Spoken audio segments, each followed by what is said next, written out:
Cube Radio.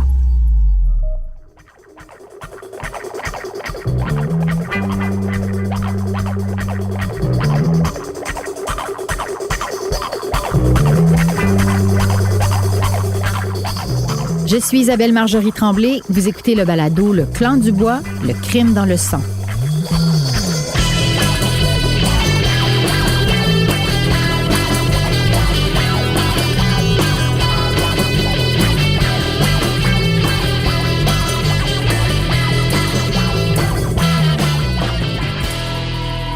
Épisode 2, Mainmise sur Montréal.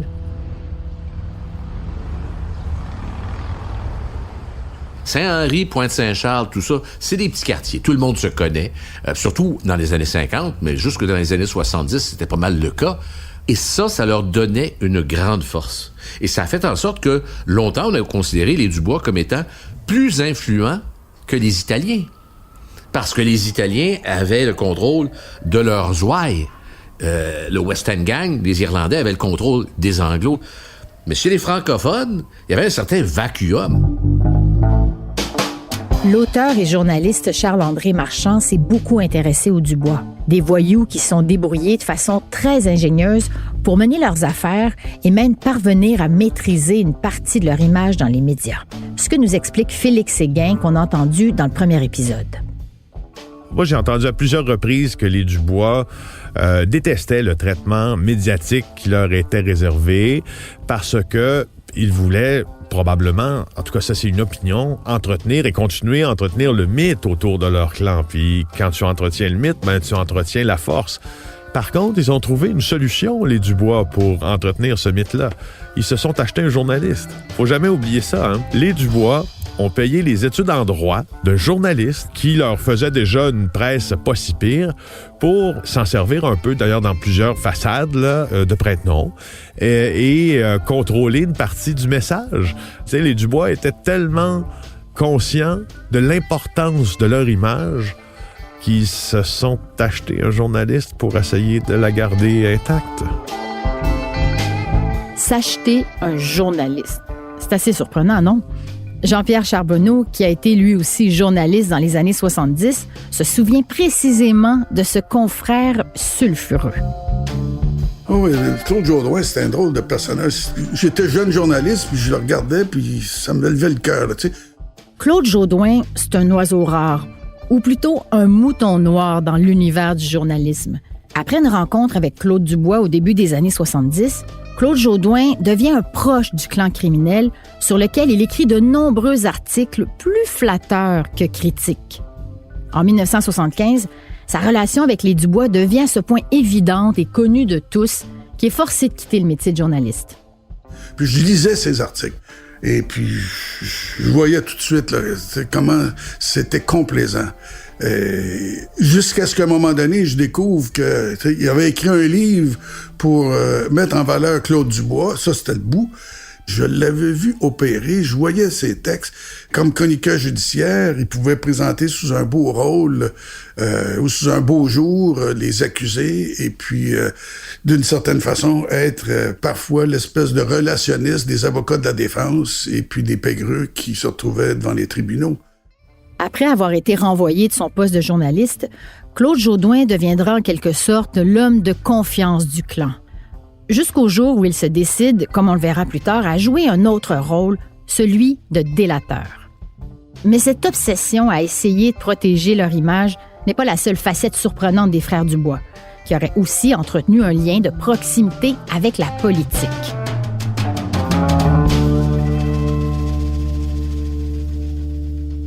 Napoléon, le père des frères Dubois, a été à un certain moment organisateur d'élections et aurait même fait appel à ses fils pour l'aider dans ce travail, mais en utilisant des méthodes plus que douteuses, comme nous l'explique Félix Séguin.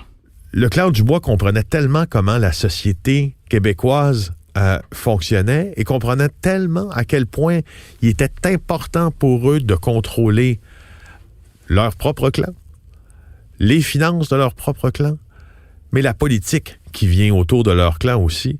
Ils en étaient tellement conscients de ça, les Dubois, qu'ils se sont impliqués, entre guillemets, comme travailleurs d'élection pour des gens qui étaient très près ou même membres du Parti libéral. Ce qu'on dit, c'est que ils aidaient la soirée des élections, certains des Dubois et de leurs employés, à faire, et ça je trouve ça très drôle, je mets des guillemets, sortir le vote. C'est une expression consacrée, hein, quand on parle d'élection, il faut faire sortir le vote. Dans le cas des Dubois, je ne sais pas c'était quoi faire sortir le vote, mais je peux m'imaginer que le vote sortait. Alors, et ça se passait, encore une fois, ça se passait dans Saint-Henri, et dans plusieurs ouvrages sur le crime organisé, on fait allusion à l'implication des Dubois dans le processus électoral. Un exemple de ce que Félix appelle faire sortir le vote, c'est quand les Dubois sont présentés au bureau d'un parti politique avec des bâtons de baseball.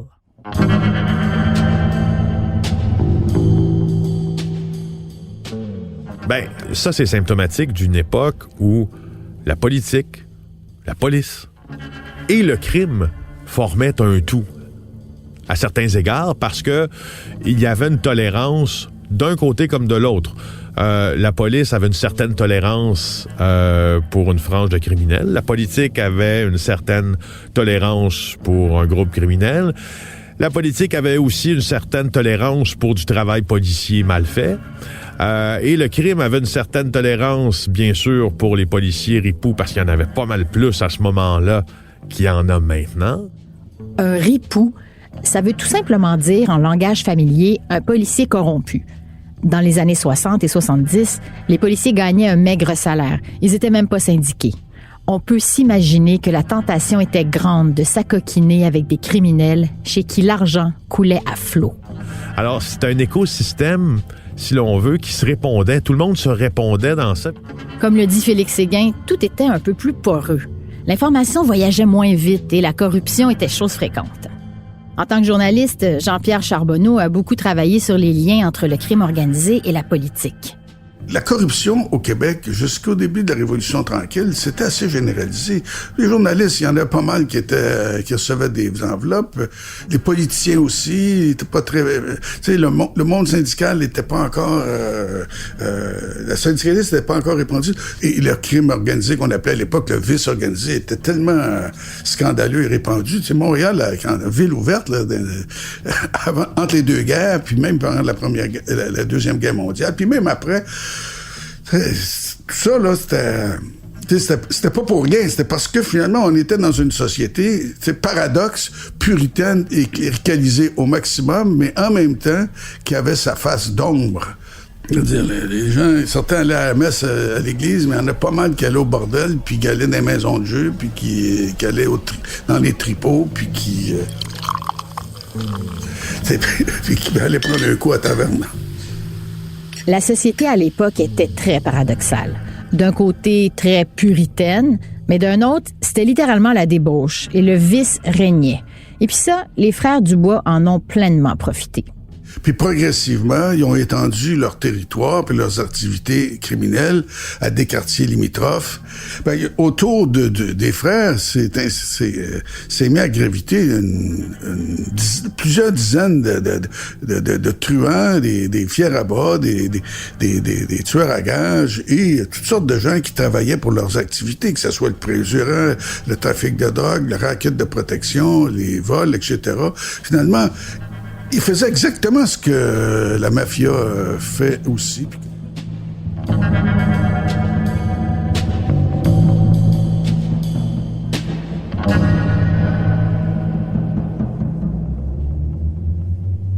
Vous avez bien entendu, Jean-Pierre Charbonneau vient de nous parler de trafic de drogue.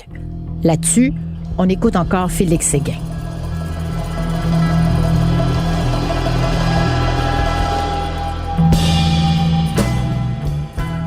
Dans les années 60, le clan Dubois va connaître la deuxième partie, si l'on veut, de son ascension. Parce que on va transférer du racket en tout genre à la vente de stupéfiants.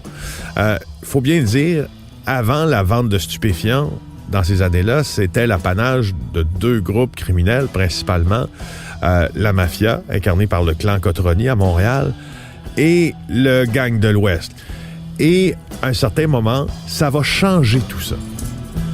En fréquentant le centre-ville, les Dubois ont accès à une partie de la ville qui est plus achalandée, qui est beaucoup plus festive. où les consommateurs de stupéfiants y sont bien plus nombreux.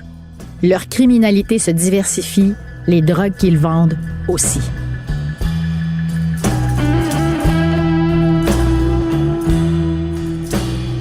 Donc, les Dubois vont être capables de créer des contacts, de ce que je comprends, assez directs avec les pays exportateurs de cocaïne et vont devenir les principaux vendeurs et exportateurs de cocaïne dans le secteur du centre-ville de Montréal, dans le bas de la ville aussi.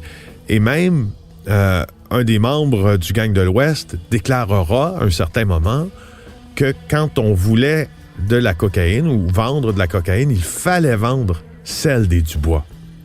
Alors, vous voyez la transition hyper rapide. On passe du racket en tout genre au narcotrafic, mais il n'y a pas de demi-mesure jamais, on dirait, avec les Dubois. C'est qu'on passe du racket, encore une fois, au contrôle total du marché de la coke dans le bas de la ville. C'est ça qui les fait être si particuliers. C'est la force qu'ils savent imposer. Les Dubois vont carrément se bâtir un réseau de distribution et de vente de drogue en créant leur propre point de vente dans des établissements qu'ils connaissent bien et dominent déjà. Il faut dire qu'ils sont arrivés à une période qui était comme une espèce d'effervescence. Je pense que il y a un moment charnière pour le monde interlope au Québec qui a été les années autour de l'exposition universelle de 1967. Avant 67, on s'est préparé. Puis en 67, on en a beaucoup profité. Puis après 67, on a vécu, puis on a fonctionné. On a eu beaucoup de monde qui sont venus à Montréal. On a eu beaucoup de services de toute nature qui ont été rendus. Et en même temps, ça a coïncidé avec les nouvelles drogues qui sont arrivées sur le marché. Là. C'était plus quelques centaines d'utilisateurs d'héroïne. C'était des milliers d'utilisateurs de drogues, de hashish, de marijuana, et de LSD, puis après ça, d'amphétamines. Puis après, autrement dit, les drogues synthétiques sont apparues sur le marché.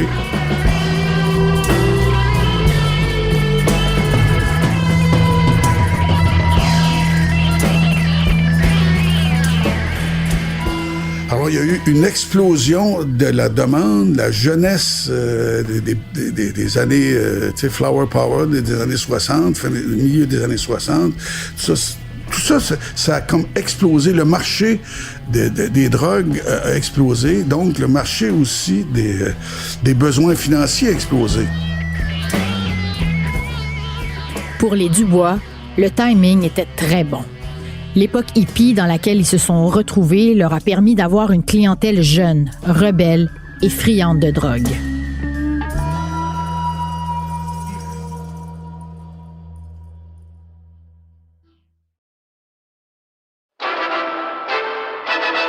Gilles Villeneuve ne peut éviter le bolide de Jochen Mass.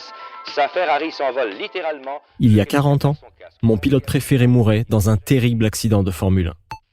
Je suis Julien Amado, journaliste automobile pour le Guide de l'Auto, et je suis fasciné par l'histoire de Gilles Villeneuve. Je me suis toujours demandé comment un petit gars de Berthierville a réussi à forcer son destin pour se rendre jusqu'au sommet de la Formule 1. Et pourquoi, aujourd'hui encore, il demeure une légende pour le monde de la F1. Sur 67 Grands Prix, il y a eu 67 histoires de Villeneuve. Alors j'ai voulu parler à ses amis, ses collègues, pour comprendre l'homme derrière la légende. Je me lance donc à la poursuite de Gilles Villeneuve. La série est disponible dans la section balado de l'application et sur le site de Cube Radio ou sur toutes les autres plateformes de balado. Le balado à la poursuite de Gilles Villeneuve est en nomination en tant que meilleure série balado au Canadian Online Publishing Awards 2022. Au centre-ville comme dans l'Ouest, ils diversifient leurs activités criminelles. En plus de la drogue, ils poursuivent une de leurs spécialités pas mal payantes, le prêt usuraire. La Charlotte, comme ils disent dans la rue, c'est une déformation étonnante du mot anglais Shylock. Et c'est qui le Shylock? C'est un prêteur souvent malveillant. Qu'est-ce que c'est que le Shylocking, le fameux prêt usuraire? Ben, c'est pas compliqué. C'est le prêt d'un montant d'argent des personnes qui ne peuvent pas se financer autrement que dans la rue. C'est un prêt à très haut taux d'intérêt, donc ce qu'on appelle un taux d'intérêt criminel. Parfois, là, c'est des intérêts là, cumulés de 60, 70, 100%, ce qui fait en sorte que rapidement, l'emprunteur n'a plus d'argent pour rembourser sa dette et qu'il va se faire collecter par les hommes de bras des fameux Shylock. Je vais vous donner un exemple de cas de prêt usuraire ou de Shylock qui s'est déjà produit. C'est un mécanicien qui emprunte 600 $ à un des frères Dubois et il réalise qu'il est incapable de rembourser le 50 $ par semaine comme convenu.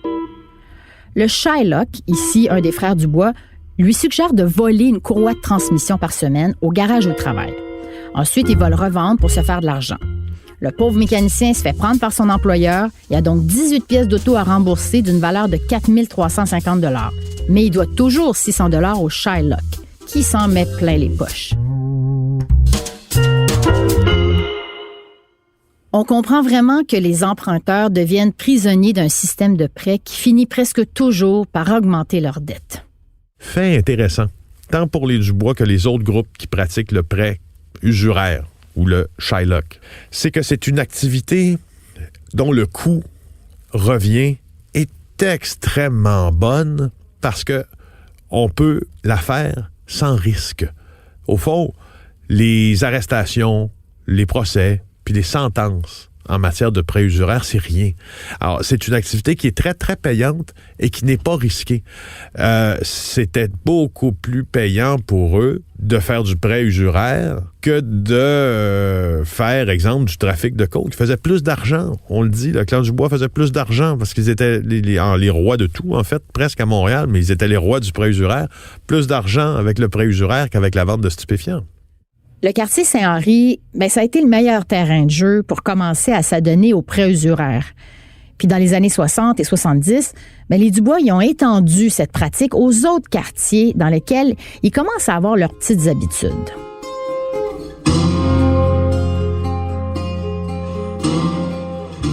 Il y avait beaucoup de problèmes justement de revenus. Les familles n'étaient pas riches et puis c'était une autre époque. Les hommes travaillaient dur et puis souvent buvaient une partie de leur revenu à la taverne et tout ça. Il n'y avait pas de quoi subvenir aux besoins de leur famille ou il manquait. Alors, ou encore, ils étaient devenus des accros au jeu parce que ça date pas d'hier. À cette époque-là aussi, dans les années 60, 70, il y avait des maisons de jeux clandestines, il y avait des barbottes, il y avait des loteries clandestines.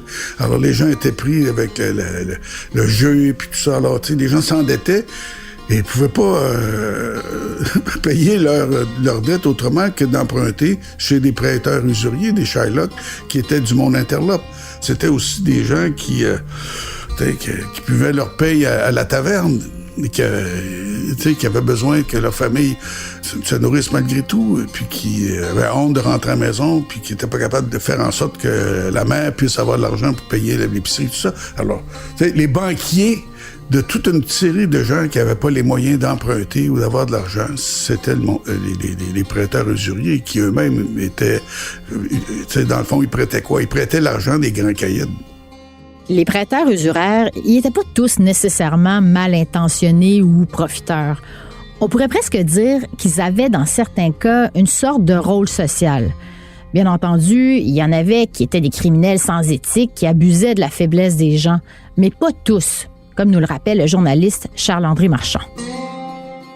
Moi, il y a un Shylock, puis il m'avait déjà expliqué la décence d'un prêteur usurier dans les quartiers populaires comme Rosemont, comme Saint-Henri et compagnie.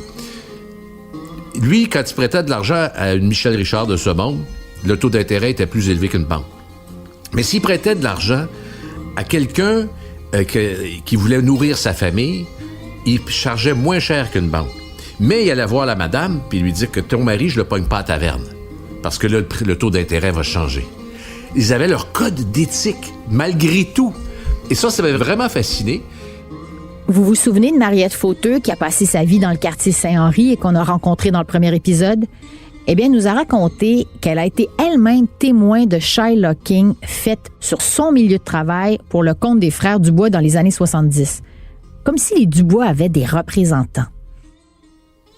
Moi, j'ai travaillé dans une épicerie. Ça, c'est quand j'étais aux études. Puis j'ai travaillé dans une épicerie comme caissière. Puis je me suis aperçue, à un moment donné, que les garçons de l'épicier, ça avait des contacts avec les Dubois, ça, là. Moi, je les connaissais depuis qu'on était tout petits quand même, parce qu'ils ont grandi, ces gars-là, en même temps que nous autres. Parce que quand t'arrivais là, tu rentres là-dedans, là, tu vois ce qui se passe. Je voyais ce qui se passait. C'est du Shylock, là. Puis les gars en faisaient. Ils travaillaient pour les Dubois, à quelque part. C'est ça qu'ils faisaient. Quand le père était pas là, c'était les jeunes qui s'occupaient de ça, puis qui s'occupaient du Shylock avec les gens du coin. Je n'ai vu, moi, des gens aller demander de l'argent. Puis je les écoutais quand même. Ils faisaient pas ça devant moi parce que j'étais en avant. Mais je les écoutais, j'entendais parler, là. Prête-moi tant. Oui, mais tu sais que tu te donnes ça, tu vas me devoir tant, là. Bon, oui, mais j'ai besoin d'acheter pour mon petit, j'ai besoin d'acheter sa fête. C'est tout des raisons, c'était ça, là. Ben, c'est des gens peut-être démunis qui avaient pas d'argent. Tu sais, en quelque part, là, qui allaient voir l'autre, ils savaient que l'autre, à l'épicerie, ben, il travaillait pour les Dubois. Tu sais, c'est sûr, là. C'est quand même incroyable à quel point les opérations du clan Dubois étaient vraiment rendues tentaculaires. On pouvait même trouver leur Shylock sous-traitant dans une épicerie. Il y a plusieurs autres criminels qui en faisaient du Shylocking, comme Réal Lépine, un autre prêteur usuraire qui était très actif dans l'ouest de Montréal. Je vous parle de lui maintenant, mais gardez ce nom en tête, on vous en reparle bientôt. Mais revenons aux Dubois. Pour pratiquer la vente de drogue, la protection et le Shylock, les Dubois ont une manière assez brutale de s'implanter dans les établissements. Les événements qui se sont passés à la Taverne Montréal, située au 1415 rue Saint-Laurent en 1971, sont assez révélateurs là-dessus. Je vous raconte. Ce soir-là, à la Taverne Montréal, un dénommé Donald Lavoie demande à parler au propriétaire de la taverne, Laurier Gatien. Lavoie lui annonce que pour continuer d'exploiter son commerce, Laurier Gatien devait maintenant payer une protection au clan Dubois.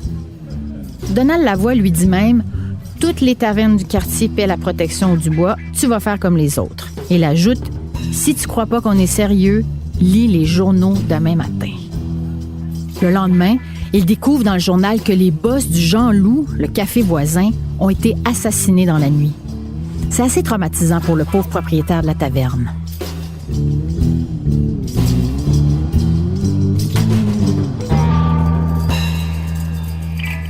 Mais Laurier Gatien, il a du caractère. Il n'a pas froid aux yeux. Et il refuse cette fameuse protection du clan Dubois et que son commerce devienne un lieu d'échange de drogue et de Shylock. Avec comme conséquence, on s'en doute, de nombreuses représailles dans sa taverne. Dans les jours qui suivent, des employés sont battus, son commerce est saccagé. Il est même victime d'une tentative de meurtre. Les menaces se multiplient pendant plusieurs mois, mais Laurier Gatien résiste. En 1973, 2 ans après le début des menaces contre lui et la Taverne Montréal, le propriétaire tenace est frappé par une baguette de billard et blessé à la tête. La même année, un groupe d'hommes tente de le poignarder dans son commerce et c'est la police qui lui sauve la vie. Il aurait même vu des gars poser une bombe sous sa voiture. Laurier Gatien a tenu tête aux frères Dubois. Par contre, il a dû vendre son commerce parce qu'il était très malade. Ce qu'on doit comprendre de cette histoire, c'est que toutes leurs activités criminelles sont liées entre elles. Raquettes, Shylock et vente de drogue. Et c'est le contrôle des bars et des tavernes qui est au cœur de tout le système Dubois, qui comprend maintenant des centaines de membres. Les Dubois, il y avait c'était comme 3 niveaux. Tu avais la cellule centrale, les frères, puis quelques acolytes. Tu avais leurs hommes de main importants, c'est-à-dire les fiers à bras, ceux qui exécutaient les basses œuvres. Et après ça, tu avais tout le réseau des criminels qui gravitaient autour d'eux, qui étaient d'une certaine façon des employés de leurs différents rackets qui les faisaient opérer. Et dans ce système dirigé par les frères Dubois, il y avait un homme particulièrement violent, un vrai criminel au sang-froid qui tenait le rôle d'exécutant. Et c'est le redoutable Donald Lavoie. Mais pour une organisation criminelle comme les Dubois, ça te prend des tueurs. Dans une organisation criminelle, ça te prend des hommes de main qui sont prêts à aller jusqu'au bout. Ça veut dire que ça te prend quelques tueurs qui sont prêts à faire en sorte que la menace ultime peut être mise à exécution. Soit pour faire peur, soit pour régler des comptes, soit pour tasser des concurrents, soit pour se protéger littéralement là, contre des gens qui accepteraient d'être des délateurs au service de la police. À ce moment-là, t'en as pas besoin de beaucoup, hein. T'as besoin de 2-3 hommes de main spécialisés, prêts à tout, à qui tu peux faire confiance, qui sont capables de tuer dans n'importe quelle circonstance, qui ont pas froid aux yeux, qui sont assez psychopathes finalement, qui ont aucun scrupule, aucune compassion, puis qui sont capables de passer à l'acte sans aucun problème. Et Donald Lavoie est un de ceux-là.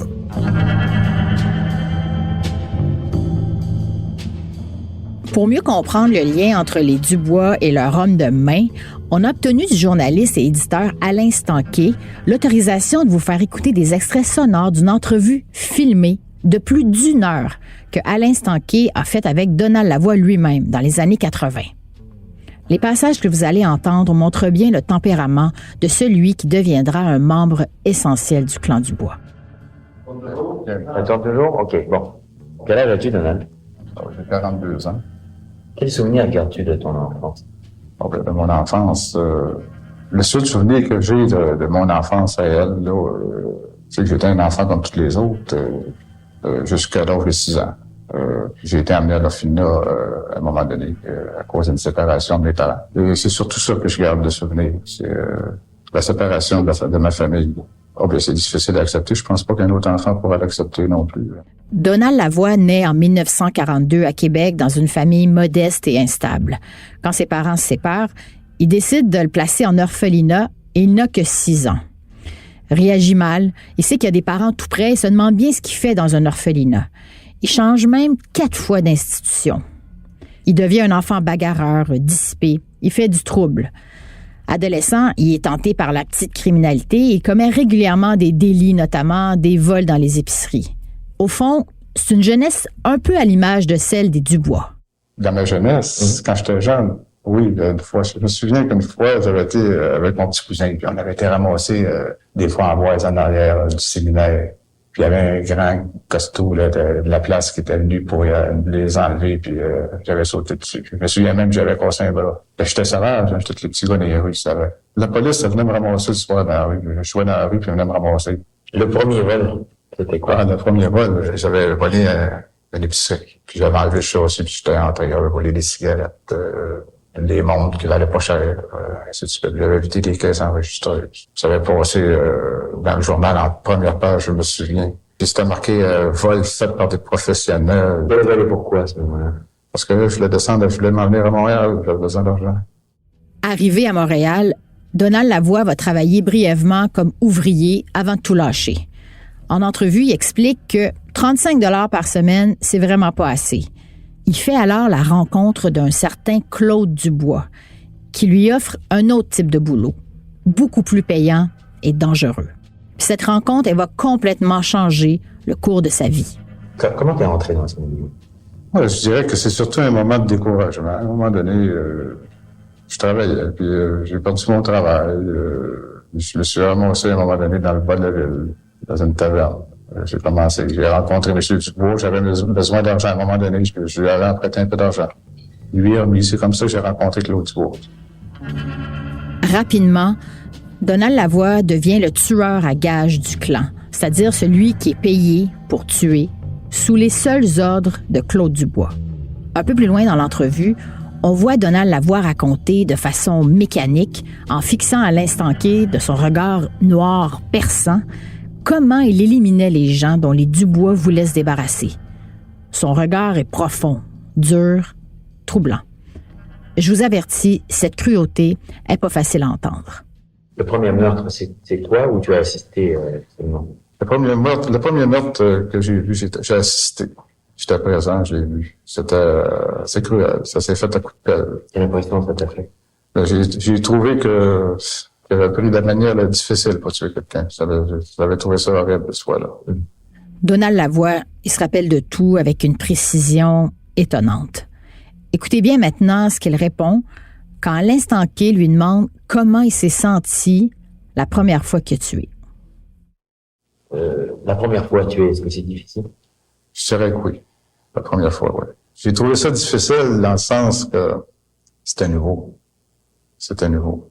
Tu le faisais avec une arme? Avec une arme. Quel genre d'arme? Là, je peux pas arriver et te dire lequel le premier ou le deuxième, parce que là, la chronologie, j'essaie d'oublier tout ça, moi.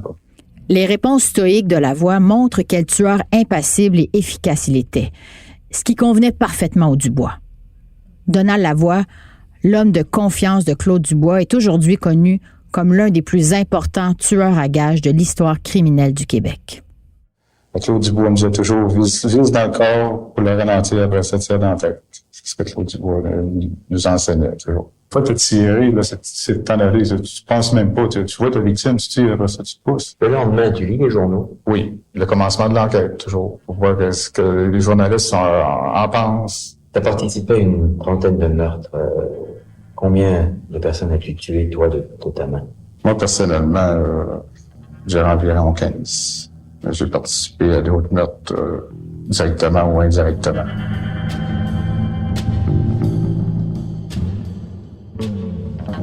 Donald Lavoie va être un personnage important dans le clan Dubois. En tant que tueur à gages, il protégeait Claude Dubois de ses ennemis en les éliminant sans aucune pitié. Mais on verra plus tard comment Lavoie va finalement être l'un de ceux qui allait mener le clan Dubois à sa perte.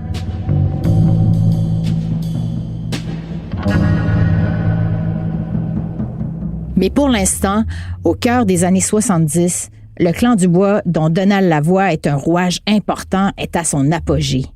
Raquettes, Shylock et trafic de drogue. À travers ses multiples activités, ils contrôlent un grand nombre de commerces, de bars. Ils emploient un nombre impressionnant de criminels en tout genre qui assurent des revenus considérables au clan.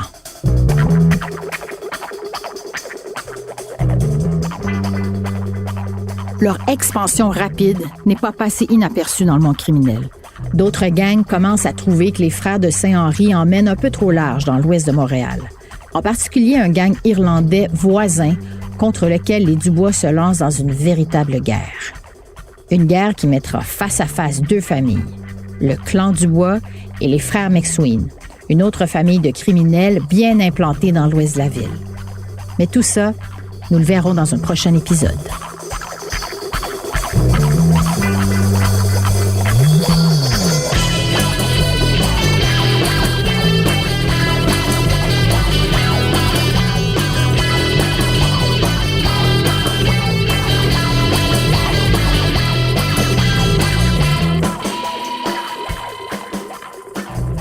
Ce balado est une production exécutive de GoScript Media pour Cube Radio. Producteur au contenu, Stéphane Berthommet. La réalisation est de Victor Galarreta et le mixage de Philippe Séguin. La recherche a été menée par Jessica Louisé. La musique est tirée du registre de BAM Musique et de la création originale du groupe musical Scuse. Roger Quentin signe la scénarisation. Je suis Isabelle Marjorie Tremblay. J'ai écrit la narration et j'anime ce balado. Merci encore de nous avoir écoutés. On se retrouve au prochain épisode.